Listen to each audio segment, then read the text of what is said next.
Lo primero que quiero que todos sepamos es que Dios es la fuente de la verdad. Todo lo que Dios dice es veraz y es 100% verdad. Eso significa que si cuando sea expuesta la manera de criar a nuestros hijos a la luz de la Biblia, usted no está de acuerdo con lo que está diciendo la Escritura, quien está equivocado es usted, no la Biblia. No sé si me entiende. Lo segundo es que usted no puede concluir al final del sermón y decir no estoy de acuerdo con el pastor, porque al final de la jornada yo no voy a exponer mis propias ideas de cómo se debe criar un niño, sino que voy a utilizar la Escritura para demostrar bíblicamente cómo es que Dios nos enseña en la palabra a criar a nuestros hijos. Y ya le digo, si hay algo en lo que no está de acuerdo, el problema no soy yo ni es la Biblia, el problema es usted. Dios tiene sabiduría infinita. Uno de sus atributos, que por cierto es un atributo comunicable, es la sabiduría. La sabiduría de Dios es infinita y es eterna. Eso significa que no hay nadie mejor que Dios para aconsejar y para instruir a alguien, gracias, en cualquier tema que Él. No hay nadie mejor que Él. Todo lo que Dios diga es exactamente tal y cual Él lo dice. Aunque a nosotros nos parezca que no es así, es exactamente tal y cual Él lo está diciendo.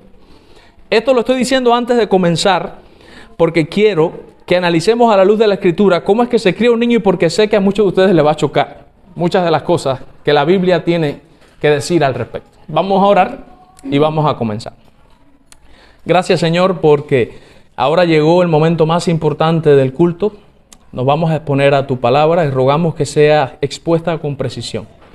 Te pido tu ayuda, Señor, y tu gracia para explicar correctamente y de manera entendible.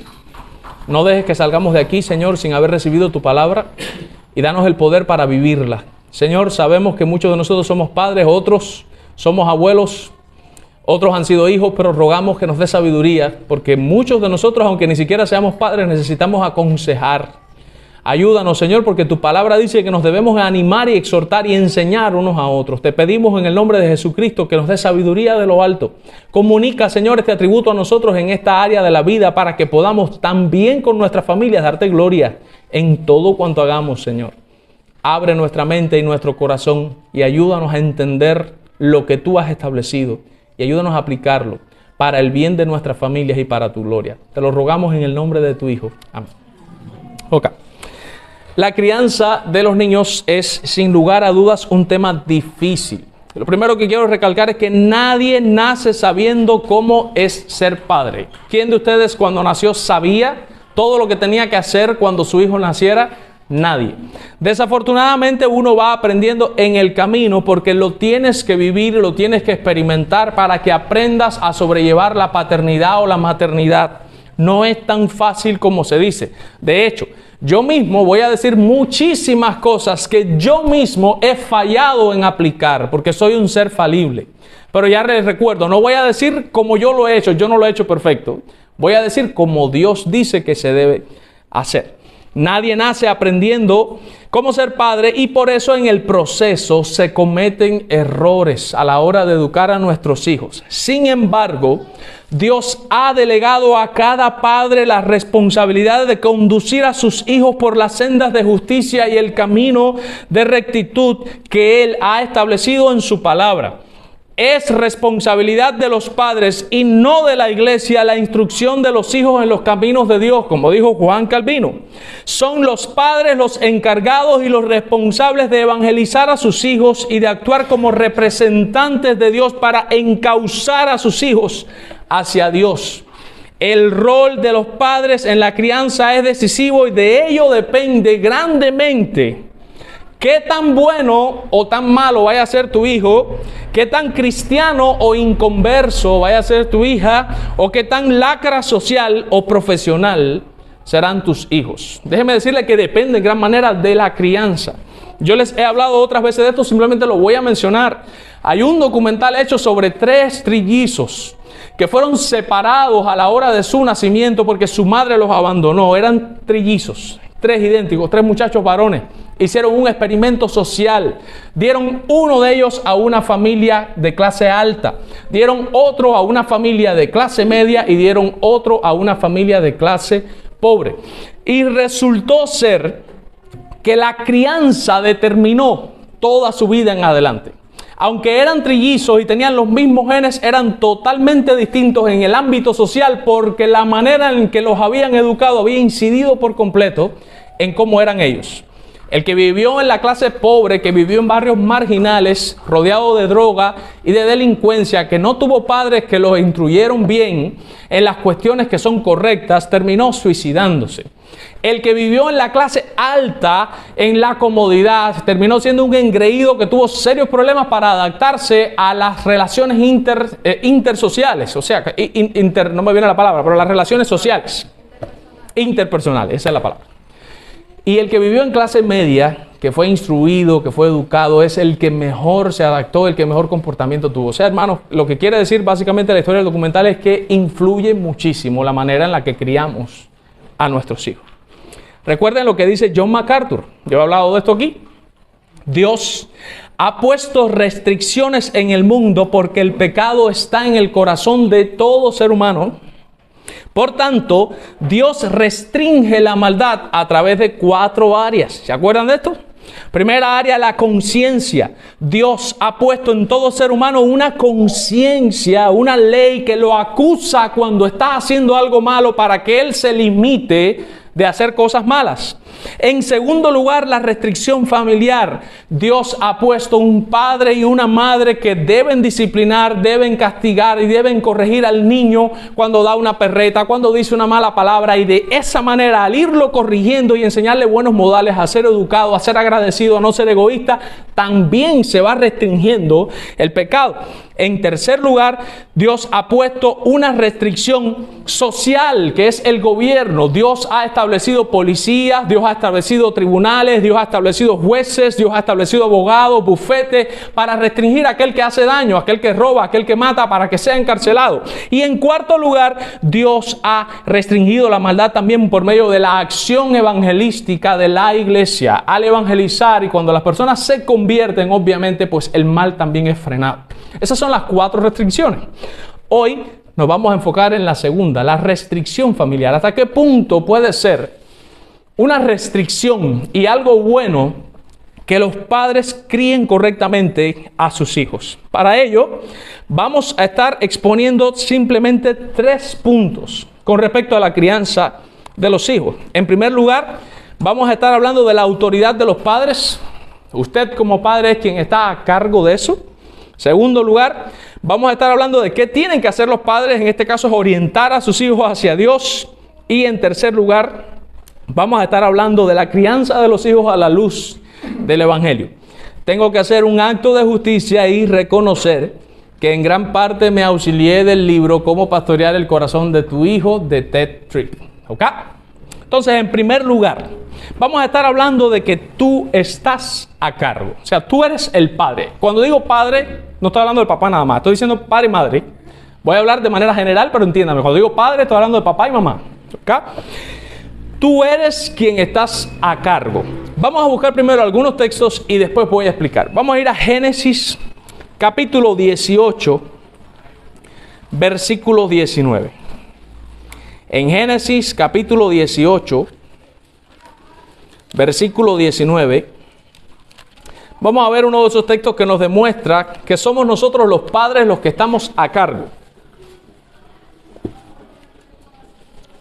Génesis 18, 19 dice, porque yo sé que mandará a sus hijos y a su casa después de sí a que guarden los caminos de Jehová, haciendo justicia y juicio para que haga venir Jehová sobre Abraham lo que ha hablado acerca de él. O sea, dice el texto, yo sé que que Abraham, si mal no recuerdo, mandará a sus hijos y a su casa después de sí a que guarden los caminos de Jehová. Noten que no dice que él los va a aconsejar o que él les va a rogar, por favor obedezcan los mandatos. No, dice, él los va a mandar. Él les va a decir, ustedes tienen que obedecer los mandamientos de Jehová. ¿Se dan cuenta cómo la Biblia pone sobre los padres esta carga de ser los que dirijan, los que manden, los que den órdenes a sus hijos de cómo tienen que vivir? Ellos son responsables, están a cargo, tienen autoridad dada por Dios para que manden a sus hijos a obedecer los mandamientos de Jehová. Miren Deuteronomio capítulo 6, versículos 1 y 2. Deuteronomio capítulo 6, versículos 1 y 2, dice la palabra de Jehová. Estos pues son los mandamientos, estatutos y decretos que Jehová vuestro Dios mandó que os enseñase, para que los pongáis por obra en la tierra a la cual pasáis vosotros para tomarla, para que temas a Jehová tu Dios, guardando todos sus estatutos y sus mandamientos que yo te mando, tú, tu hijo y el hijo de tu hijo, y todos los días de tu vida, para que tus días sean prolongados. Se dan cuenta que está implícito en el texto que los padres deben mandar a los hijos a obedecer los mandamientos de Jehová, y deben mandar a los nietos, los hijos de los hijos, y así sucesivamente todas las generaciones. Somos los padres los que estamos a cargo de esto. Y el Nuevo Testamento tampoco se queda atrás en estas cuestiones, y en Efesios capítulo 6, versículo 4, también hay un imperativo, en donde en el capítulo 6, versículo 4 dice: vosotros padres, o sea, está hablando a los padres ahora,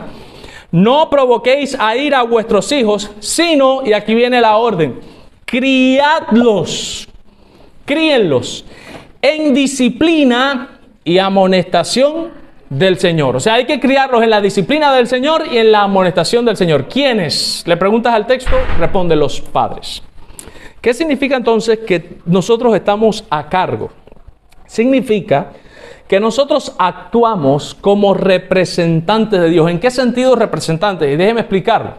Dios es la autoridad, y todos los que estamos por debajo de Dios tenemos que sujetarnos a Él. Cuando nosotros enseñamos a nuestros hijos que nos tienen que respetar y que somos nosotros los que mandamos sobre ellos, en cierto sentido estamos creando en ellos esa idea de que ellos no son dueños de sí mismos y que se tienen que sujetar a quien está por encima en autoridad.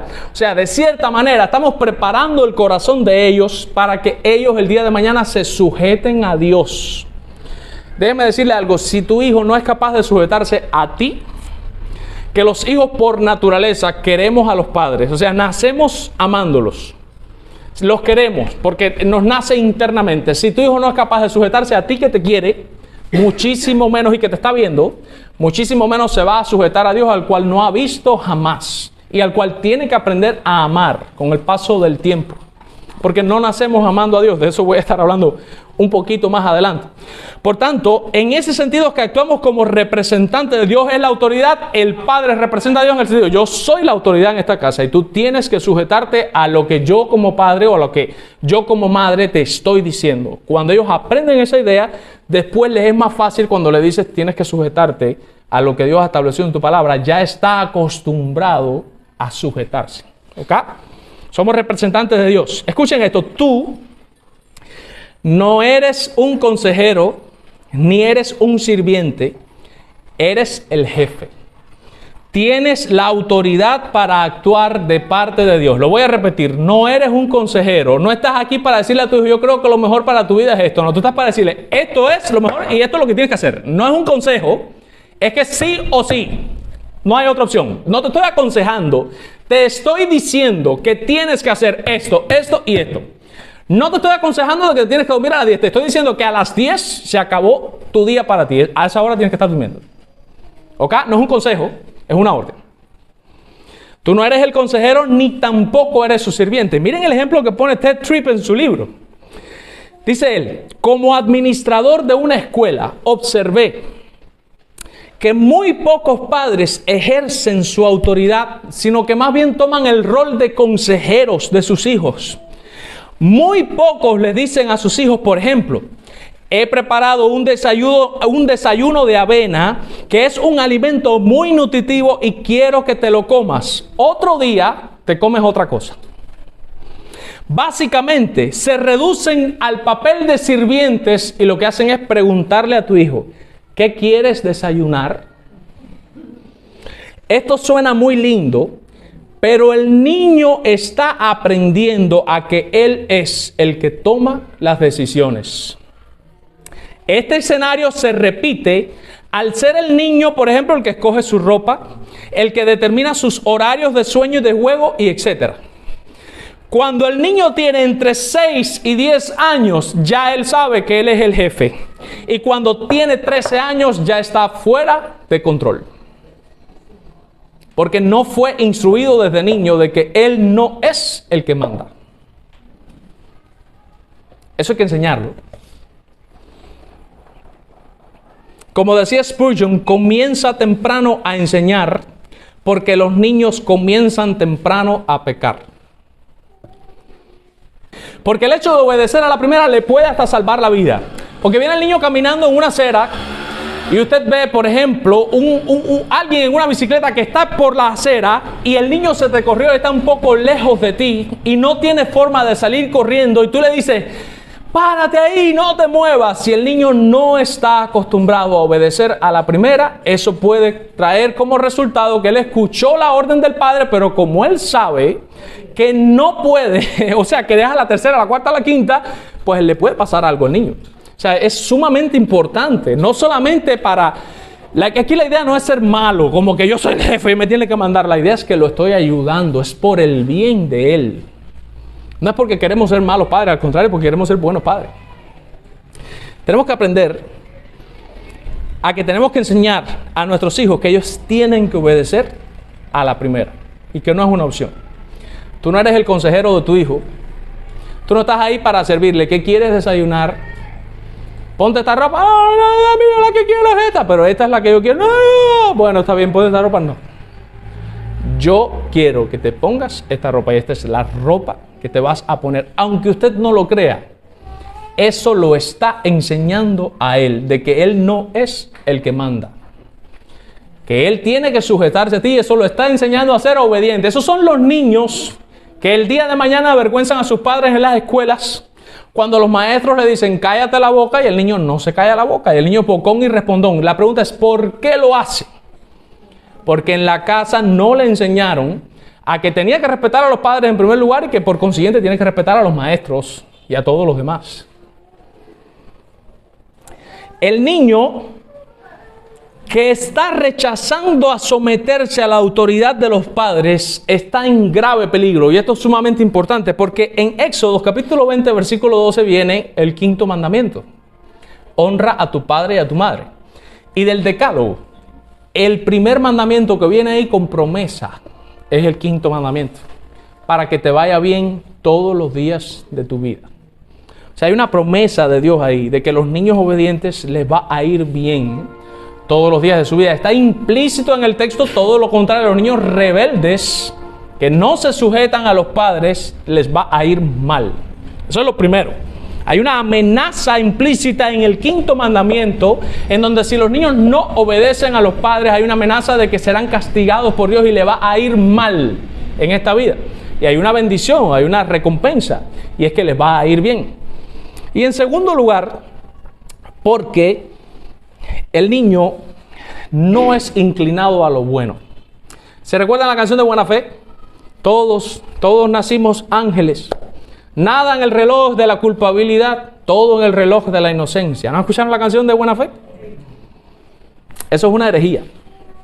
Eso está totalmente mal. Ninguno de nosotros nace ángel ni nace bueno. O sea, cuando dice ángel ahí se refiere a que nacimos siendo buena gente, inocente, lo que después nos vamos corrompiendo en negativo. La Biblia enseña que desde que el niño nace siendo malo. Y que la corrección es la que lo endereza y lo vuelve un poquito mejor. Pero no es que nacemos siendo buenos, ni nacimos siendo ángeles. Por eso es que nuestro deber como padre es orientar a nuestros hijos hacia Dios.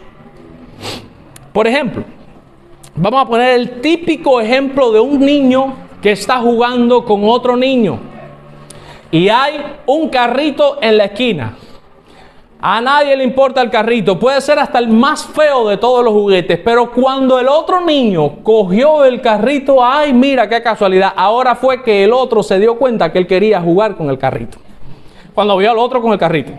Mientras el otro no cogió el carrito, no le importó el carrito, pero cuando lo cogió el otro, sí quería saber del carrito.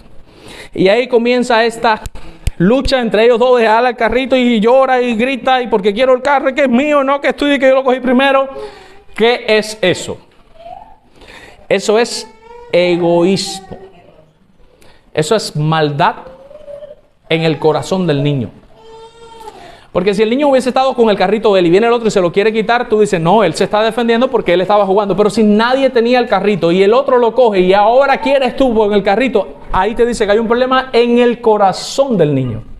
Entonces, Ted Tripp estaba hablando aquí de que muchos padres hablan como que no, el problema es que él es chiquitico, todavía no entiende. Y él está diciendo, no es una cuestión de madurez intelectual, es una cuestión que es un problema del corazón.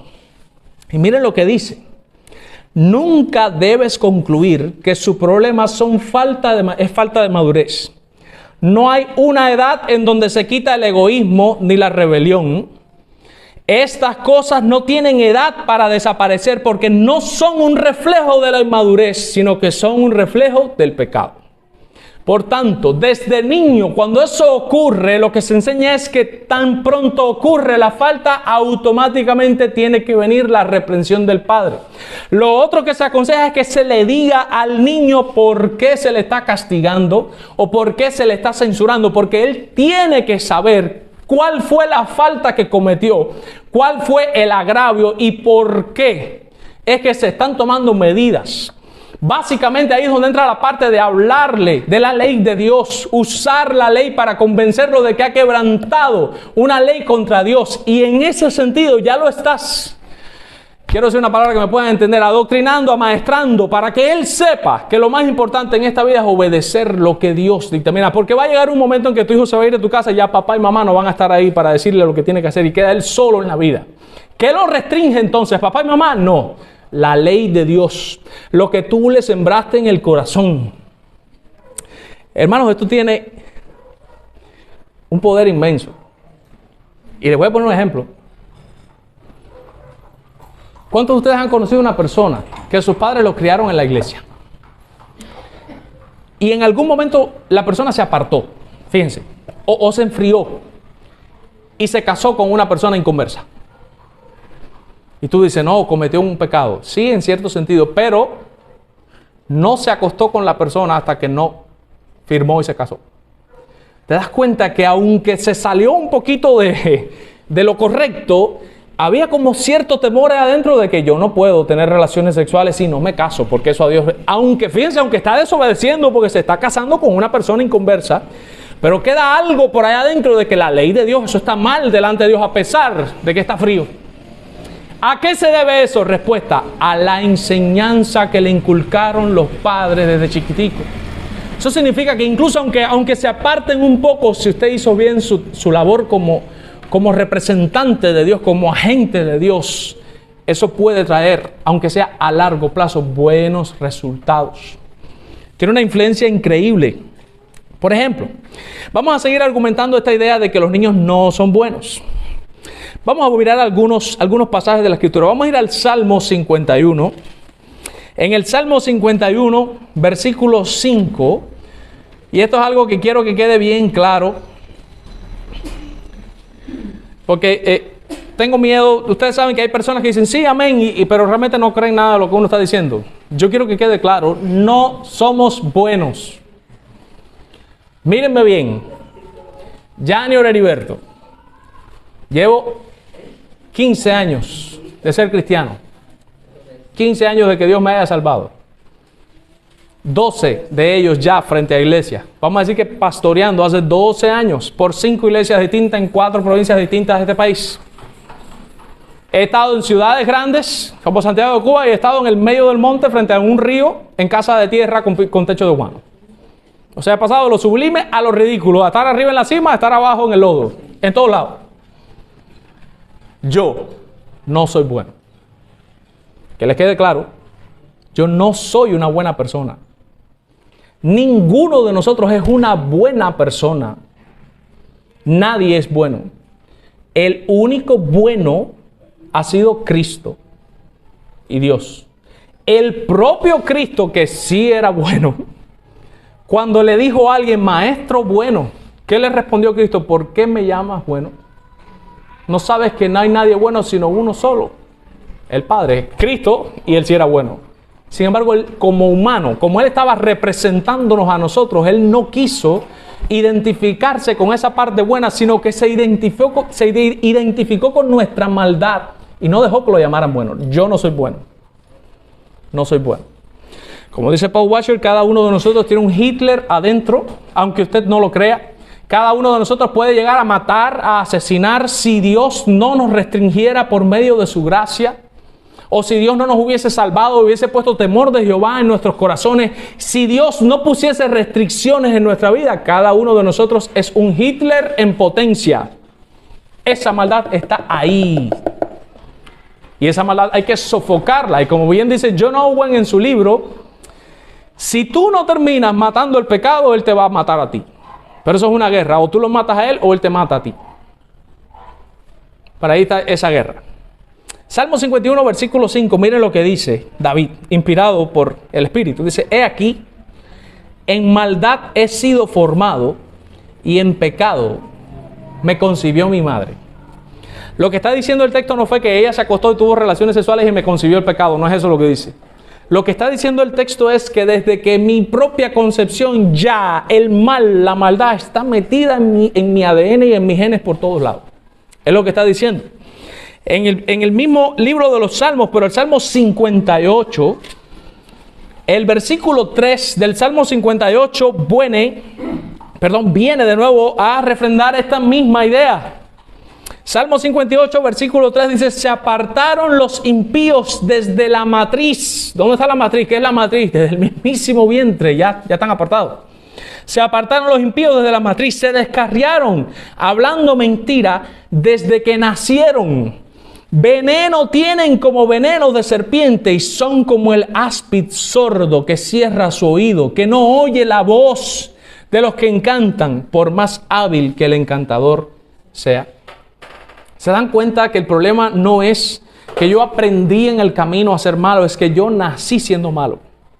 Y en el camino o desarrollo esa maldad o me la restringen y desarrollo entonces cualidades buenas. Eso les tiene que quedar claro. Si nosotros los padres no hacemos esa labor restrictiva con los hijos, sí se va a desarrollar la parte mala. Para que les quede claro, lo que fluye natural, lo que se desarrolla solo, sin ningún esfuerzo, es la maldad. Lo que uno pasa trabajo para lograr es la parte buena. A tal punto, hermanos, que para nosotros ser salvos, Dios no nos puede usar a nosotros. Tiene que hacer un nuevo hombre que es creado a la imagen de Cristo. Pero eso no es todo. Tiene que poner su Espíritu Santo dentro de nosotros. El Espíritu Santo que es omnipotente, igualitico que el Padre. Todo el poder de la deidad a nuestra disposición. Dice la Escritura que hemos sido participantes de la naturaleza divina. O sea, la naturaleza divina opera en nosotros. Y aún así, cada uno de nosotros mete la pata hasta el moño unas cuantas veces. Y tenemos al Espíritu Santo aplicando la salvación en nosotros. ¿Por qué? Porque somos malos. Estando regenerados, somos malos. Y eso lo dijo Pablo. Miserable de mí. La idea es, soy un miserable. Tengo miseria dentro de mí. ¿Quién me librará de este cuerpo de muerte? ¿Y cuál fue la conclusión? Más gracias sean dadas a Dios, que envió a su Hijo Jesucristo. O sea, la única salvación. Por eso es que estamos aquí. La iglesia no es un lugar para gente buena. La iglesia es un lugar para gente mala, que sabe que es mala y que sabe que no puede salvarse precisamente porque es mala, y por eso viene corriendo a Cristo y le dice, yo soy extremadamente malo, sálvame, porque si te guías por mí, nada bueno hay en mí. Vengo a ti buscando los méritos tuyos, lo que tú lograste, la obediencia que tuviste, transmítemela a mí, porque yo no tengo obediencia ninguna a la palabra, no tengo nada bueno dentro de mí. Y por eso decía Juan Calvino, cuando veas algo bueno en mí, ese no soy yo, ese es Cristo. Y cuando veas algo malo en mí, ese no es Cristo, ese sí soy yo. ¿Ves algo malo en mí? Ese es Janior.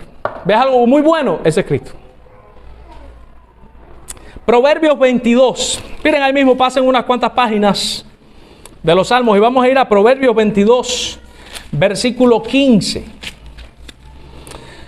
Proverbios 22, versículo 15 dice, la necedad está ligada en el corazón del muchacho, mas la vara de la corrección la alejará de él. Miren lo que dice. Proverbios 22, 15. La necedad está ligada en el corazón del muchacho. Piensen en un ojo que tiene carnosidad. ¿Ustedes no conocen a alguien que tiene carnosidad en el ojo? Esa carnosidad es como que está pegada ahí en el ojo. Hermano, para sacársela hay que hacer una operación donde hay que cortar carne, hay que sacar eso de ahí así. Imagínense eso mismo. Desde que nacimos, la necedad está ligada, está ahí prendida ya en el corazón. Somos necios de nacimiento. ¿Qué es lo que lleva a la necedad? Lo dice el Salmo. Dice el necio en su corazón, no hay Dios. ¿Se dan cuenta? ¿Qué es lo que es necedad? Negar a Dios. Yo soy mi jefe, Dios nadie me manda, me mando yo. Eso es ser necio. La necedad está ligada al corazón. Ahora noten la parte B del versículo. ¿Cómo se saca la necedad del muchacho? ¿Qué dice la Biblia? Aquí es donde voy a decir una de esas cosas que las que yo les digo. Recuérdense, tú no eres más bueno que Dios. Tú no eres mejor que Dios. Y si no estás de acuerdo con ese planteamiento, el equivocado eres tú, no Dios. Mas la vara de la corrección lo alejará de él.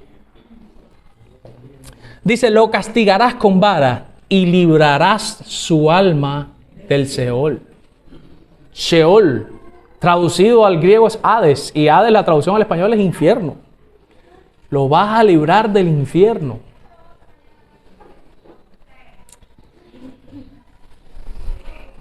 Dice Ted Tripp, el uso de la vara, escuchen esto, no es un padre enojado que está vertiendo toda su ira sobre la pequeña e indefensa criatura. No, no es eso.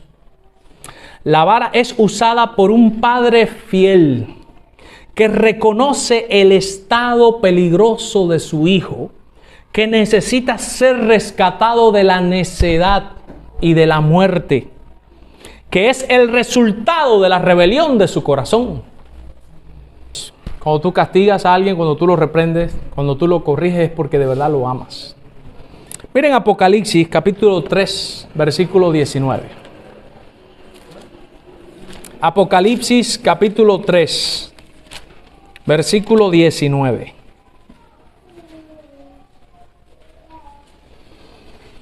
Mira lo que está diciendo Cristo sobre la iglesia de la Odisea. Una iglesia malísima, es la peor de la que se da la descripción ahí en la Biblia. Y en el versículo 19, Cristo les dice, yo reprendo y castigo a los que amo. Sé pues celoso y arrepiéntete. Pero mira lo que dice Cristo, yo reprendo. Reprender es regañar. Y castigo también a los que amo.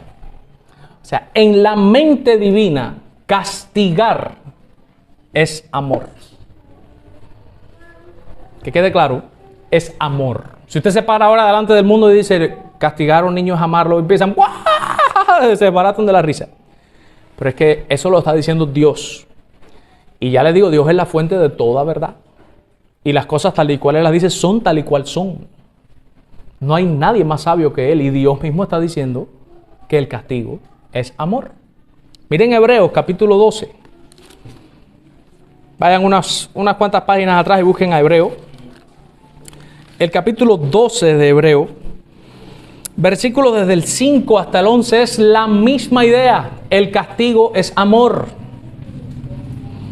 Hebreos 12, del 5 en adelante dice, y habéis ya olvidado la exhortación en que como a hijos se os dirige diciendo, hijo mío, no menosprecies la disciplina del Señor, ni desmayes cuando eres reprendido por Él. Porque el Señor al que ama disciplina y azota a todo aquel que recibe por hijo. Si soportáis la disciplina, dice el texto, Dios os trata como a hijos. Si usted hace una pregunta inductiva al texto, ¿cuál es la muestra de que Dios está tratando a alguien como a un hijo? El texto responde al que Él está disciplinando. ¿Se dan cuenta que es un trato de padre a hijo? En donde el padre disciplina al hijo y en donde eso es una muestra de amor del padre hacia el hijo. Porque, ¿qué hijo es aquel a quien el padre no disciplina? Pero si se os deja sin disciplina, aquí él va a decir esto. Ok, ¿qué pasa cuando no se disciplina? Bueno, si ustedes se les deja sin disciplina, de lo cual todos han sido participantes. Dice que todos participaron de la disciplina. La pregunta es, ¿todos quiénes? Los hijos de Dios, muy bien. Pero en el contexto, en el capítulo 11, él viene hablando de quién. De los héroes de la fe. En el capítulo 11 él habla de Gedeón, habla de Abraham, habla de la gente que por fe movieron ciudades, derribaron no sé qué, hicieron esto, hicieron aquello y todo, hablando de ellos. Por tanto, el contexto inmediato te dice, aunque es verdad que está hablando de los hijos de Dios, te está diciendo de que todos los héroes de la fe de los que habló el capítulo 11, todos ellos también recibieron la disciplina del Señor. Todos ellos fueron disciplinados. ¿Por qué? Porque eran hijos de Dios. Pero si se os deja sin disciplina de la cual todos han sido participantes, entonces sois bastardos y no hijos. Por otra parte, para que ustedes vean que el Nuevo Testamento también lo deja claro de que los padres tienen que disciplinar a sus hijos. Miren lo que dice. Tuvimos a nuestros padres terrenales que nos disciplinaban y los venerábamos. ¿Por qué no obedeceremos mucho mejor al Padre de los Espíritus y viviremos? Y aquellos ciertamente por pocos días nos disciplinaban como a ellos les parecía. O sea, nuestros padres nos disciplinaban como a ellos les pareció que era lo correcto. Pero hablando ahora de Dios, pero nos disciplina para lo que es provechoso. Ahí es donde viene la meta de ¿para qué disciplinas? Para lograr sacar provecho. Por eso es que no es penal, es correctivo. Tú corriges para sacar un provecho, para sacar un beneficio, para que participemos de su santidad. Y dice, es verdad que ninguna disciplina al presente parece ser causa de gozo. ¿A quién le gusta cuando lo disciplinan? A nadie. Pero ¿cuáles son los efectos? Él dice, sino de tristeza. Pero, contraste, ¿qué logra la disciplina? Él va a responder ahora. Después, no es al momento, es después. Da fruto apacible de justicia a los que en ella han sido ejercitados. ¿Lo ven ahí? ¿Miren la importancia de la disciplina? La parte de la comunicación y el diálogo. Aquí Ted Tripp propone 7 formas de hablar con nuestros hijos. En primer lugar, la corrección. ¿Qué cosa es corregir? Buscar una conformidad con el estándar. O sea, hay un estándar. Esto es lo correcto. No llegaste hasta este nivel, yo te corrijo. Hasta aquí tienes que llegar. Llegó un vecino. Buenas, Analía. Ok, se fue el vecino. ¿Cuál es el estándar? El estándar es que tú tienes que saludar aunque no te saluden, fíjate. No saludaste, el estándar es este. Tienes que saludar aunque te ignoren a ti, pero tienes que saludar. Tienes que decir buenos días, tienes que decir Dios te bendiga. Esa es la corrección y es hablado, fíjense. Eso no puede volver a pasar, ¿sabes? Hay que advertir. Eso no puede volver a pasar. Cuando llegue alguien más, tú tienes que saludar. ¿Ya? Segundo, reprensión. ¿Qué cosa es reprender? Regañar. Censurar la conducta. Eso que hiciste estuvo mal. ¿Ves? Censura. Acusar a la persona. Te equivocaste, fallaste, eso no estuvo bien. Hiciste esto y esto y esto. Tercera forma, la súplica. También existe la súplica, que es urgir a la persona, suplicarle que por favor haga esto, por favor, es por el bien tuyo. También se recurre a la súplica. Mi mamá usaba mucho conmigo, con mi hermana, la súplica. Instrucción. ¿Cuál es la instrucción? Una lección. Impartir conocimiento. Y esta es la parte donde siento al niño conmigo y le enseño los 10 mandamientos. ¿Qué cosa es amar a Dios sobre todas las cosas? ¿Cuáles son los mandamientos que resumen ese? ¿Cuál es amar al prójimo como a ti mismo? Enseñar esto. ¿Qué hacer? Cuando tú ves que fulano tiene un celular y tú no lo tienes, ¿te tienes que sentir mal? No. Te tienes que sentir bien porque el 10º mandamiento dice no codiciarás los bienes de tu prójimo. O sea, no puedes. Cuando tú te sientes mal porque otra persona tiene lo que tú querías tener, eso se llama codicia o envidia.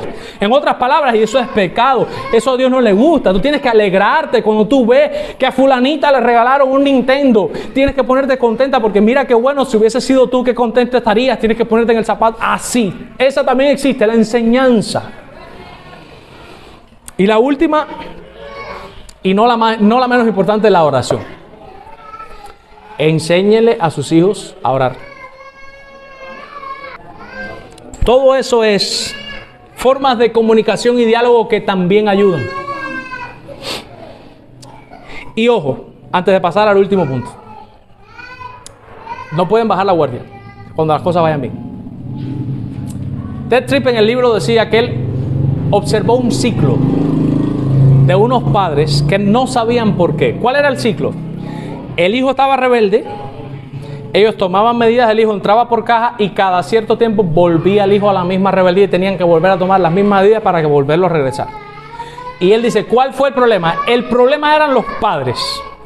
¿Cuál era el problema de los padres? Que cuando los padres veían que el niño ya estaba haciendo las cosas bien, bajaban la guardia. ¿Ya? Ya, se bajó la guardia. Y entonces llegaba el tiempo en que como los padres no estaban arriba de él para que, vamos a poner un ejemplo, con hacer las tareas. Nunca hace las tareas, vienes tú todos los días, ponte, dale, haz la tarea, y el niño empieza a hacer la tarea.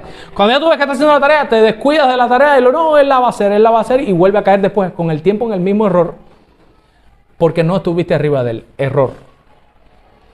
Cuando usted establece una norma en su casa, usted debe permanecer en el cumplimiento de esas normas, siempre velando porque siempre se cumpla, aún en los momentos de obediencia. Usted debe orar en los momentos donde están las cosas mal. Y cuando las cosas vayan bien, usted no puede dejar de orar. Usted tiene que seguir orando. Lo mismo con los niños. Tiene que hacer todas las tareas aunque yo esté. Y el día que no estuve, pero igual te pregunto, ¿la hiciste? O sea, no puedo bajar la guardia. Eso no puede pasar. Y el último punto. Nunca olvidemos que es crucial criar a los niños a la luz del Evangelio. ¿Cómo se cría a un niño a la luz del Evangelio? Vamos a empezar a responder la pregunta, ¿qué es el Evangelio? El Evangelio es la buena noticia de lo que Cristo ya hizo para que nosotros pudiésemos tener vida eterna. ¿Qué fue lo que hizo Cristo? Tomó una naturaleza humana, vivió una vida perfecta sin pecado, fue a la cruz y murió pagando, resucitó al tercer día y ahora está sentado a la diestra del Padre. ¿Cómo se aplica eso a mi vida? Él se hizo hombre, ¿para qué? Para representarme a mí como hombre. Él se identificó conmigo. Vivió una vida perfecta, ¿para qué? Para después transferirme a mí esa obediencia que Él tuvo para que Dios la cuente como si yo hubiese vivido la vida de Cristo y por eso me deje entrar al cielo. Porque ¿quién subirá al monte de Jehová? El único que esté limpio de manos y puro de corazón. Ese nada más fue Cristo. Por tanto, yo necesito la vida de Cristo para que Dios me deje entrar al cielo. Por eso es que Él tuvo que vivir una vida perfecta. ¿Cómo se aplica la muerte de Él? Él tuvo que morir para pagar por mi culpa. En esa cruz, toda la maldad mía Él la cogió y la cargó sobre Él. Y por eso es que Dios lo castigó a Él y me da entonces la vida eterna a mí. ¿Qué cosa? ¿Cómo se aplica la resurrección? Él resucitó de entre los muertos y de igual manera todos los que estamos en Cristo resucitaremos juntamente con Él para vida eterna con un cuerpo glorificado igualitico que Él, en donde literalmente Él va a lograr sacar de toda mi vida todos los malos pensamientos y todo pecado y ya nunca más voy a volver a ser esclavo ni presa ni voy a tener nunca más pecado. Así se aplica la resurrección a mi vida. Y después subió al cielo y se sentó a la diestra del Padre. ¿Cómo se aplica eso de que Él intercede constantemente delante del Padre por mí? Y sé que aunque yo meto la pata todos los días, tengo un abogado en los cielos que me defiende. ¿Cómo te aplica eso a la vida de un niño, a la crianza de un niño? Vamos de nuevo al ejemplo del niño con el carrito, egoísta. Y esto es sumamente importante porque aquí se puede confundir. Esta es la parte más importante. Présteme atención y fíjense, no me voy a detener mucho. Aquí no voy a leer los textos que tengo aquí porque tienen que ver con otra cosa. Voy a simplemente decirles, ¿cómo tú coges al niño que tuvo el problema de egoísmo con el carrito y le enseñas a la luz del Evangelio? Si usted coge al niño y lo llama y le dice, mira, eso está mal de tu parte. Tú no puedes ser egoísta, porque ser egoísta es malo. Tú tienes que ser bueno. Y tienes que prestarle el carrito. ¿Eso estuvo bien o estuvo mal? ¿Estuvo bien en un sentido o estuvo mal en otro sentido? ¿Por qué yo sé que estuvo mal? Porque ese niño, como ya yo lo dije y lo demostré ahorita por la Biblia, su corazón es inclinado al mal. Si yo le digo, tú tienes que ser bueno, hermanos, él no va a poder ser bueno nunca. Siempre va a tener egoísmo en su corazón. Tienes que criarlo a la luz del Evangelio. Mira, eso que tú estás haciendo es pecado. A Dios no le gusta. Tienes egoísmo en tu corazón. Todos los seres humanos somos egoístas por naturaleza. La única manera que tú tienes de librarte de eso y que tú aprendas a amar a tu prójimo, a este niño, y compartas con él ese carrito, es que le pidas a Dios que te enseñe a compartir y que produzca en ti todo buen deseo hacia tu prójimo. Porque tú no puedes ser bueno, pero si tú te refugias en Cristo, con Él sí puedes obedecer los mandamientos del Señor. Fíjense cómo cambió por completo. Le dejé claro, por más que te esfuerces no vas a ser bueno. ¿Qué te hace falta? Que alguien te ayude. ¿Quién es ese alguien? Cristo. Imagínense ustedes que usted críe a un niño toda la vida enseñándole eso. Tú no puedes ser bueno, pero si le pides a Cristo que te ayude, Él te puede dar. Tú no puedes, no puedes ser respondón. No, pero es que yo me sale. Bueno, si le pides a Cristo que te ayude a controlar, Él puede darte la capacidad de tener dominio propio. Ese niño se adapta. Cuando el día de mañana se vaya de la casa y no sabe cómo lidiar con una cosa, ¿qué va a decir el niño? Bueno, mis padres me enseñaron que si yo le pido a Dios, Él me puede dar. Hermano, lo instruyó para que recurra y vaya siempre corriendo a Cristo a pedir auxilio. Eso es criar a un niño a la luz del Evangelio. Tienen que enseñarle a los niños que son pecadores, que son malos, que necesitan ayuda, que necesitan perdón, y que ese perdón y que esa ayuda nada más la pueden encontrar en Cristo, que tienen que ir a Él buscando lo que necesitan y que solamente Cristo los puede ayudar a ser buenos niños y a ser obedientes.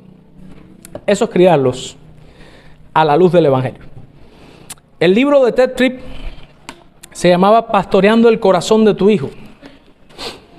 ¿Y por qué él decía el corazón? Él decía que era más importante tratar con el corazón que con la conducta. Porque al final lo que determina la conducta es lo que hay en el corazón.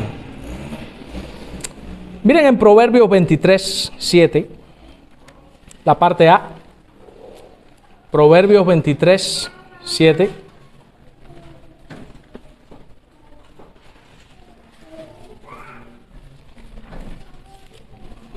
Proverbios 23, 7, la parte A.